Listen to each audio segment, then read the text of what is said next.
Hi everyone, welcome back to Sweety Kitchen. ఈరోజైతే రాగులతో హెల్తీగా బ్రేక్ఫాస్ట్ రెసిపీ ప్రిపేర్ చేసుకుందాం. రాగులతో దోశలు అయితే ప్రిపేర్ చేస్తున్నాం.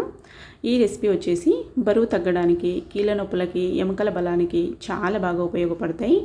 ఓవర్ వెయిట్ ఉన్న వాళ్ళకి, అలాగే డైట్లో ఉన్న వాళ్ళకి కూడా చాలా మంచి బ్రేక్ఫాస్ట్ రెసిపీ అండి. మీకు కనుక ఈ రెసిపీ నచ్చినట్లయితే తప్పకుండా ట్రై చేసి చూడండి. ఒక లైక్ కూడా చేయండి. ప్రిపేర్ చేసుకునే విధానం చూద్దాం.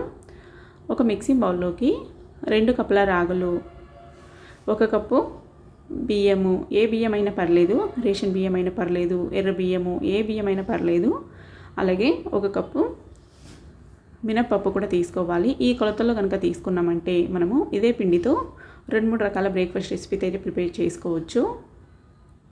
ఇప్పుడు ఇందులోకి 1 టీ స్పూను మెంతులు కూడా వేసుకుంటున్నాను. ఇక్కడ మా పాప కూడా హెల్ప్ చేస్తుందండి. ఈ విధంగా మెంతులు కూడా వేసుకొని వీటిని అయితే 2-3 సార్లు బాగా నీట్గా వాష్ చేసుకోవాలి.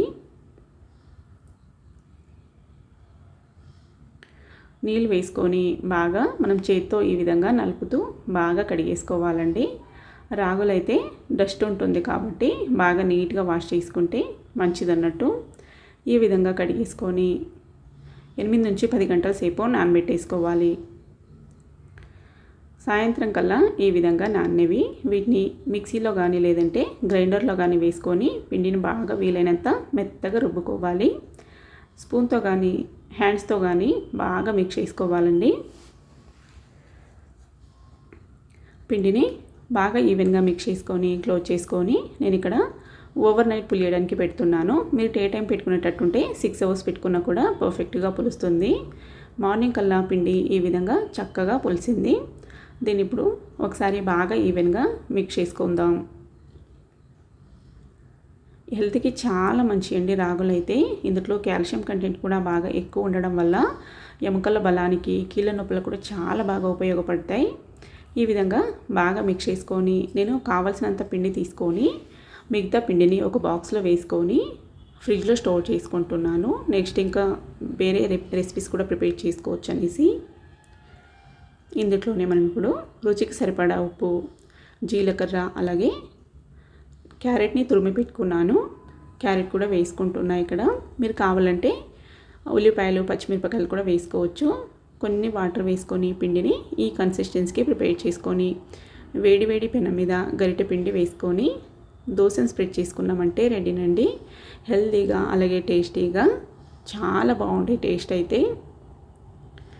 దీని ఇప్పుడు నెయ్యితో కానీ ఆయిల్తో కానీ కూడా కాల్చుకోవచ్చు. నేను మా పిల్లల కోసం ప్రిపేర్ చేస్తున్నా కాబట్టి పైనుంచి ఇంకొద్దిగా క్యారెట్ తురుము వేసాను.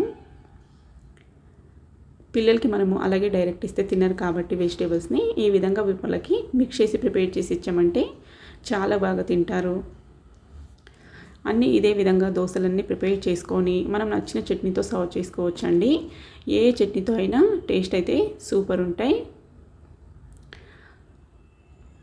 కొబ్బరి చట్నీ, పల్లీల చట్నీ, టొమాటో చట్నీ, ఏ చట్నీతో అయినా సర్వ్ చేసుకోవచ్చు. నేనైతే ఇక్కడ టొమాటో అల్లం చట్నీతో అయితే సర్వ్ చేసుకున్నా. టేస్ట్ అయితే సూపర్ ఉన్నాయి. మీకు కనుక ఈ రెసిపీ నచ్చినట్లయితే లైక్ చేయండి, షేర్ చేయండి. ఇలాంటి మరిన్ని వీడియోస్ కోసం మా ఛానల్ అయితే సబ్స్క్రైబ్ చేసుకొని ఫాలో అవ్వండి. నేను చాలా రకాల మిల్లెట్స్ రెసిపీస్ కూడా అప్లోడ్ చేశాను.